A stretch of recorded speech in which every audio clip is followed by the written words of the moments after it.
Hi, it's me, Taong Gala, ang vlogger ng diet. Tulad ni Kuya Renan, gusto ko ring yumaman, pero di ko rin alam kung paano. Kaya subukan natin mag-vlog. Tara, samahan nyo ako.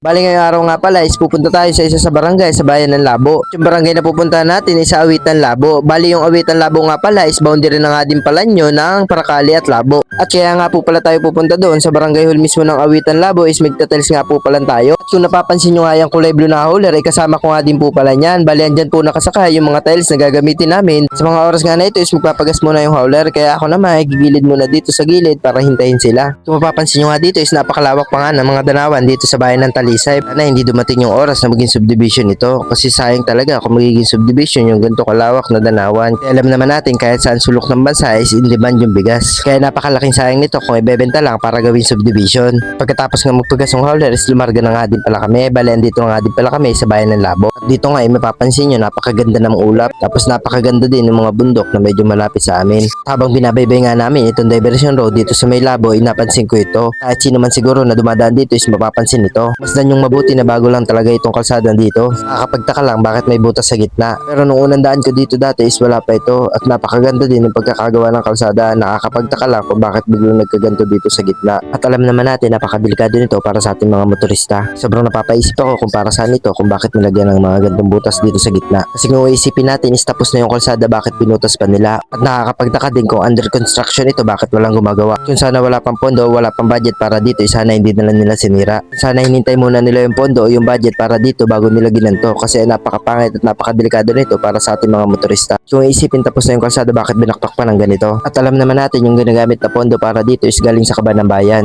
Tapos maghihintay ulit ng pondo para maayos ito na galing din sa kaban ng bayan. Kaya papaisip ka lang talaga kung bakit binabakbak nila yung mga ayos pa na kalsada. At yung mga sirang kalsada naman hindi nila inaayos. Malilito at mapapaisip ka lang talaga kung ano nangyayari sa Pilipinas. Tulad nitong kalsada nito, kitang-kita naman yung problema pero di nila inaaksyonan. Kaya napapaisip na lang ako kung meron bang maximum year yung kalsada kasi yung mga sirang kalsada na hindi pa umaabot sa maximum year nila hindi pa nila inaayos. Kaya siguro napakadaming kalsada na hindi pa inaayos. Pero opinion ko lang yun at di ko rin alam kung ganun talaga. Balik tayo sa kwento, hayaan na natin yung mga kalsada na yan at kahit anong kakagawa natin dito wala namang mangyari kasi hindi din naman tayo papansinin ng mga nasa gobyerno. Kasi hindi naman nila nararanasan na araw-araw dumaan sa mga lubak na tulad nito. Kaya wala silang pakialam sa paghihirap na pinagdadaanan natin. Dito nga i-fast forward na nga din natin. Bali dito nga sa una ay may ginagawa din kalsada. At ang nakapagtataka lang dito is walang worker na gumagawa. Alam naman natin na may pondo yan bago simulan. Kaya hindi pwedeng sabihin na walang pondo kaya nahinto yung project. Kaya papaisip ka na lang na mahirap ka na nga at gusto ko pang gawing tanga. Sa mga oras nga nito is malapit na nga din pala kami sa pupuntahan namin. Sa mga oras nga nito andito na nga din pala kami. Bali dito nga pala kami sa barangay Awitan, bayan ng Labo.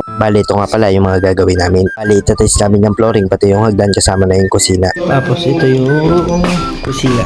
Dito magta-tiles din tayo. Yan dito. Pero magtitik-tik muna tayo.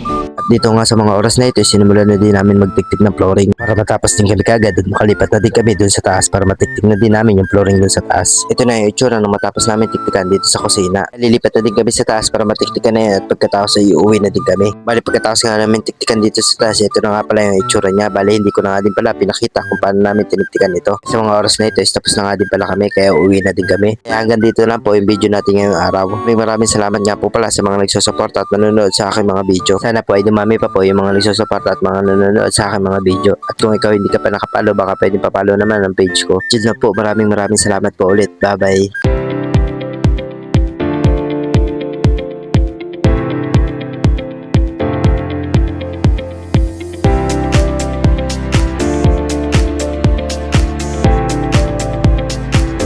Talaga ng view nila dito, nakakaingit naman pero hindi nakakaingit yung kalsada nila kasi sobrang